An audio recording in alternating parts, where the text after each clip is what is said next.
4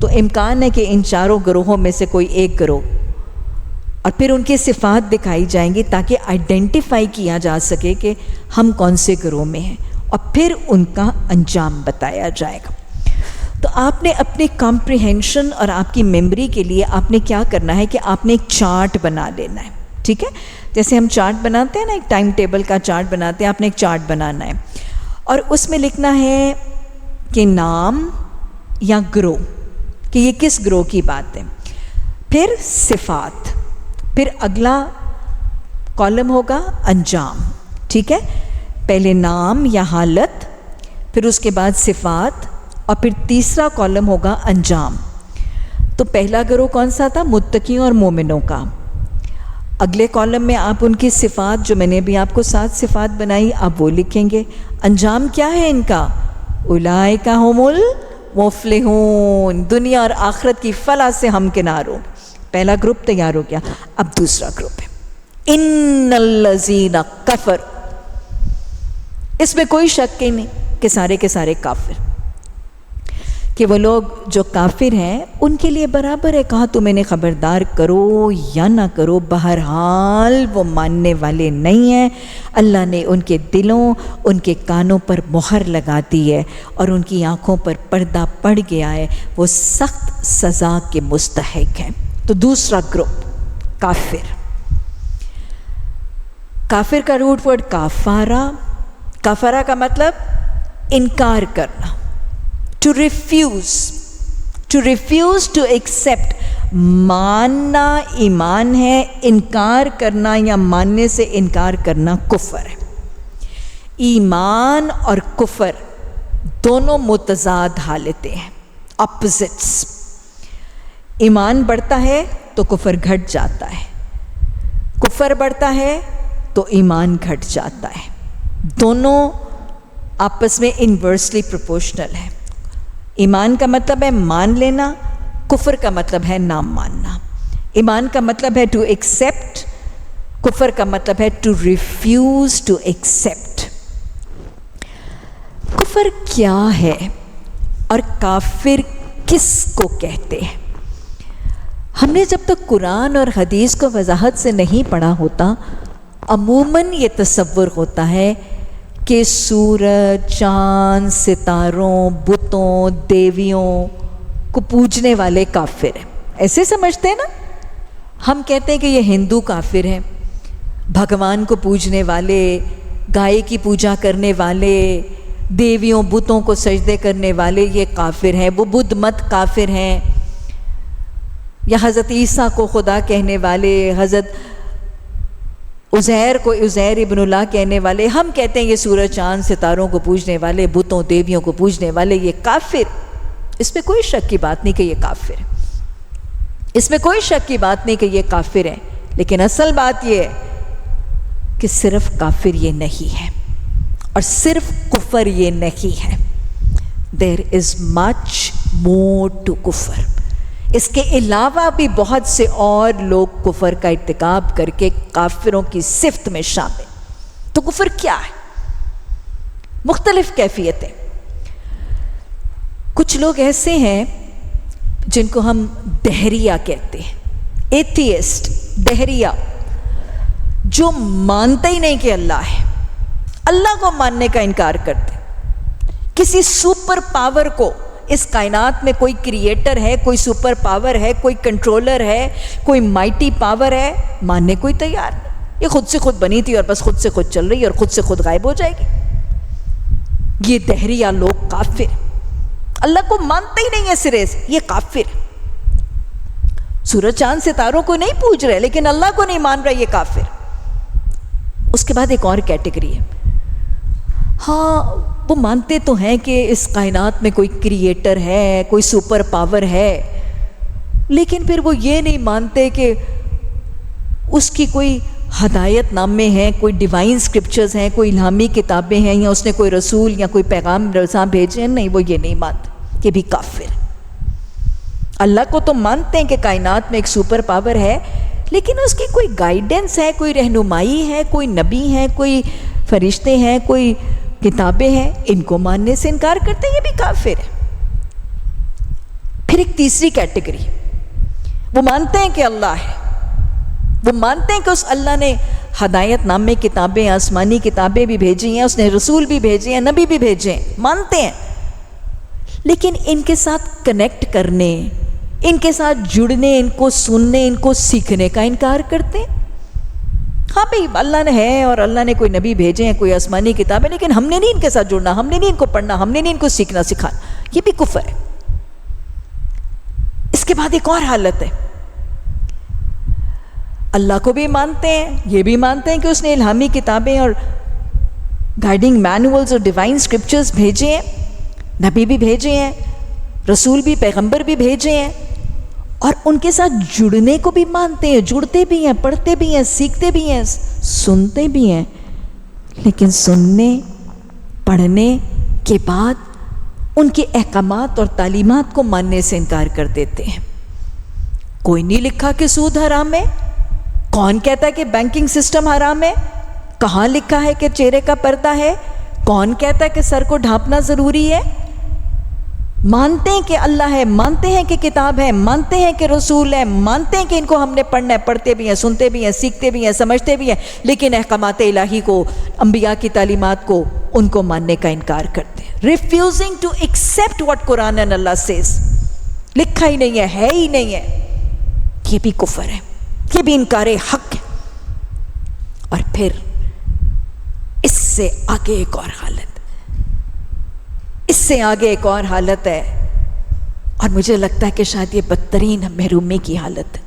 مانا اللہ ہے، مانا قرآن ہے، مانا نبی صلی اللہ علیہ وسلم اور انبیاء اور آسمانی صحیفے اور کتابیں ہیں، مانا کہ ہم اس کو پڑھتے ہیں، اور پڑھنے کے بعد بھی ہاں قرآن کہتا تو ٹھیک ہی ہے، حیا کا تقاضا تو ہے کہ سر ڈھانپنا چاہیے، شریعت کا مطالبہ تو ہے کہ نقاب لینا چاہیے، سود نقصان دہ تو ہے، شراب کے نقصان تو ہیں، شراب کی حرمت تو ہے، مانتے ہیں کہ یہ احکامات ہیں اور یہ ٹھیک ہے، لیکن عمل کا انکار کرتے ہیں۔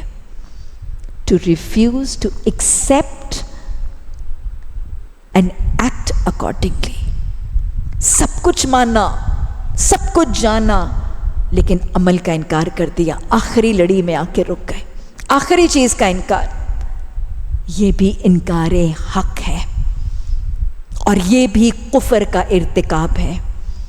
آگے جا کے میں اس کی تصدیق کروں گی کہ یہ میں من گھڑت تصور نہیں بتا رہی، اللہ کے حکم کو اپنے عمل میں لانے کا انکار بھی کفر ہے، حق کے احکامات کو اپنے عمل میں منتقل کرنا بھی، یہ بھی کفر کی ایک شکل ہے۔ اور ابھی آگے ہی کچھ آیات کے بعد واقعہ آئے گا شیطان کا، تو میں آپ کو تصدیق کروں گی اس بات کی کہ کفر واقع اللہ کے احکامات کے مطابق عمل کرنے کا انکار بھی کفر اور انکار حق ہے۔ اللہ ہمیں ایمان عطا فرمائے، ایمان کی پختگی، ایمان کی ثابت قدمی عطا فرمائے، خاتمہ بالایمان فرمائے، خاتمہ بالاسلام فرمائے، کفر کو سمجھنے اور کفر سے اجتناب اور اس سے بچنے کی توفیق عطا فرمائے۔ اللہ فرما رہے کہ وہ لوگ جنہوں نے کفر کیا ہے وہ اتنے سٹبن اور آبسٹینیٹ ہیں کہ برابر ہے، تم سمجھاؤ نہ سمجھاؤ ان کو سمجھ ہی نہیں آئے، وہ تو ماننے والے ہیں ہی نہیں۔ اور وجہ کیا ہے؟ یہ کافر کفر پر کیوں جمتے ہیں؟ ختم اللہ علی قلوبہم، اللہ کہتا ہے ان کے دلوں پہ مہر ہے۔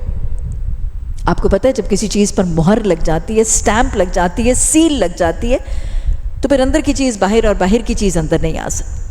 اللہ نے کہا ان کے دلوں پہ مہر ہے، اور ان کے کانوں پر بھی، اور ان کی آنکھوں کے آگے پردہ ہے۔ دل کی کھڑکیاں ہیں نا، ہمارے کان اور ہماری آنکھیں ہماری دل کی کھڑکی ہے، اگر یہ کان اور آنکھیں بند ہو جائیں تو دل کی کھڑکیاں بند ہو جائیں تو پھر دل میں ایمان داخل نہیں ہوتا اور کفر نہیں نکلتا۔ تو اللہ کہہ رہے یہ کافر وہ ہیں جن کی آنکھوں پہ پردہ ہے اور جن کے دلوں اور کانوں کے اوپر موریں اور سیلیں لگ گئی ہیں، ان کا کفر نکلتا نہیں اور ایمان اندر جاتا نہیں۔ یہ انکار حق کی وجوہات ہیں۔ انکار حق کی وجوہات کیا ہے؟ آج ابتدائی سیشن میں دیکھ لیجیے، اس کے علاوہ اور کوئی وجہ نہیں۔ ایک تو یہ کہ لا علمی، پتہ ہی نہیں ہے کہ حق کیا ہے اور اس کا انکار ہو رہا، لیکن قرآن پڑھنے والوں کے ہاں، حدیث پڑھنے والوں کے ہاں تو پھر یہ وجہ نہیں ہو سکتی نا۔ لا علمی وجہ بنتی ہے کچھ لوگوں کی کہ ان کو پتہ ہی نہیں کہ حق قرآن اور حدیث کا کیا اور وہ انکار کر رہے ہیں۔ اصل وجہ ضد اور ڈھٹائی، obstinacy، stubbornness، خچر کی طرح کا ڈھیٹ، کہتے ہیں نا as stubborn as a mule۔ تو یہ ضد اور ڈھٹائی جو ہے نا، یہ انکار حق کی ایک وجہ، بس جو کرتے آ رہے ہیں نا ساری زندگی، جو آباء و اجداد کرتے ہیں، جو اماں ابا کرتے ہیں، جو ہماری برادری کرتی ہے، بس ہم نے وہی کرنا، بس ضد، نہیں بدلنا، نہیں ماننا، نہیں چینج کرنا، یہ ضد اور ڈھٹائی۔ دوسری بات، تکبر، گھمنڈ، اپنے طریقوں اور اپنے رویوں کو ٹھیک سمجھنا، اور نعوذ باللہ ثم نعوذ باللہ بن ذالک قرآن اور حدیث کی تعلیمات کو غلط سمجھنا۔ جو میں کر رہی ہوں، جو میں پہنتی ہوں، جو میرے معاشرے کے رسومات ہیں، جو میرے برادری کے طریقے ہیں، ہم بیٹیوں کو جہیز نہیں دیتے، ہم بیٹیوں کو وراثت نہیں دیتے، ہم بیٹیوں کو ضروری جہیز دیتے ہیں، یہ جو ہمارے معاشرے کا طریقہ ہے نا، جو ہماری برادری کے رسومات ہیں، یہ ٹھیک ہیں، اور یہ جو سنت اور حدیث ہمیں سکھا رہی ہے، نعوذ باللہ، یہ تکبر، یہ گھمنڈ، یہ غرور، یہ بھی انکار حق کی ایک وجہ ہوتی ہے۔ ایک اور وجہ، انانیت، انا کا معاملہ بنا لے، ایگو پرابلم۔ بسا اوقات انانیت جو ہے نا، یہ انکار حق کی وجہ بن جاتی۔ ایک انسان انا کا شکار ہو کے اللہ کے احکامات کا انکار کرتا، انا ہی ہے نا، ساری زندگی ایک کام کرتے رہے اور پھر قرآن کے احکامات پڑھے اور پتہ چلا کہ میں تو غلط کرتی رہی، اب انا کا معاملہ بن گیا، اب میں کیسے بدلوں؟ ساری زندگی ایک کام کر کے اب میں بدلوں تو لوگ کہیں گے یہ پاگل ہے، یہ بے وقوف ہے، یہ احمق ہے، ساری زندگی کیا گھاس کھاتے رہے۔ بس وہ ایگو پرابلم ہو گئی، وہ ضد بھی ہے اور وہ انانیت بھی ہے۔ اور پھر last but not the least, حب دنیا، دنیا کی محبت۔ دنیا کی محبت انکار حق کی سب سے بڑی، یہ گلے کا توق بن جاتا ہے۔ دنیا کی ترقی کی خواہش، دنیا کی ناکامی سے بچنے کی خواہش، میرا تعارف، میری شہرت، میرا کاروبار، میرا گھر، میری کوٹھی، میرے جائیداد، میری 1 سے 2 فیکٹریاں، میرے بزنسز، میرے ٹریڈز، یہ دنیا کی محبت پاؤں کی زنجیر، گلے کا توق بن جاتا ہے، اللہ کی اطاعت میں رکاوٹ بن جاتا ہے۔ اس کے علاوہ کوئی اور اگلی وجہ نہیں۔ پھر دہرا لیجئے، ضد اور ڈھٹائی، تکبر اور گھمنڈ، انانیت یا ایگوئزم، اور حب دنیا، دنیا کے مال کی، دنیا کے عہدے کی، حکومت کے اقتدار کی، شہرت کی، ناموری کی، کامیابیوں کی، ترقیوں کی جو ہرس ہوس ہے نا، یہ پاؤں کی زنجیر بنتی ہے اور یہ انکار حق کی وجہ بنتی۔ اللہ ہمیں ان وجوہات کو کھرچ کھرچ کے اپنی شخصیت میں سے نکال لیں، اللہ کے احکامات کو سن کے صرف زبان و دل سے نہیں، عمل سے ماننے کی توفیق عطا فرمائے۔ اللہ نے کافروں کا انجام بتایا، وَلَهُمْ عَذَابٌ عَظِيمٌ، ان کے لیے بہت بڑا عذاب ہے۔ تو گویا ہم نے آج کے سبق میں 2 قسم کے گروہوں کا تذکرہ دیکھ لیا، ان کی صفات بھی دیکھی، ان کا انجام بھی دیکھا۔ انشاءاللہ سفر جاری رہے گا اور کل اگلی کیٹیگری کی صفات اور ان کے انجام پر بات ہوگی۔ اللہ جو پڑھتے ہیں، جو سنتے ہیں، سیکھتے ہیں، اللہ ہمارے دلوں کے دروازوں کو کھول دے۔ رب اشرح لی صدری، اللہ سینوں کو کھول دے، کھلے دل، کھلے ذہن، کھلی سوچ کے ساتھ ان کو پڑھنے، سمجھنے، سیکھنے اور سب سے بڑھ کے اپنانے کی توفیق عطا فرما۔ اللہ مسلم و مومن بنا، ایمان کی سلامتی عطا فرما، اور اللہ خاتمہ بن ایمان اور اسلام فرمانا۔ اللہ راستے کی رکاوٹوں کو دور کر دے، صراط مستقیم کا مسافر اور راہی بنا دے۔ الہی اس میں ہمیں بہترین قافلے اور ساتھی عطا فرما۔ اللہ معاشرے، گھرانے، برادری کی طرف سے جو مخالفتیں اور رکاوٹیں ہیں ان کو دور کرتے، ثابت قدمی سے اس راستے پر چلتے چلتے ہمیں اپنے اگلوں پچھلوں کے ساتھ جنت کے بالا خانوں میں نبی مہربان صلی اللہ علیہ وسلم کی ہمسائیگیاں عطا فرمانا۔ الہی جو مانگا ہے وہ بھی عطا فرما، اور جو مانگنے سے محروم رہے ہم سب کے حق میں انبیاء کی، صالحین کی، شہداء ہی کی نہیں بلکہ تمام قرآنی اور مسنون دعائیں بھی قبول فرما۔ ربنا لا تزغ قلوبنا بعد إذ هديتنا وهب لنا من لدنك رحمة إنك أنت الوهاب۔ سبحانك اللهم وبحمدك نشهد أن لا إله إلا أنت نستغفرك ونتوب إليك۔ سبحان ربك رب العزة عما يصفون وسلام على المرسلين والحمد لله رب العالمين۔ آمین ثم آمین۔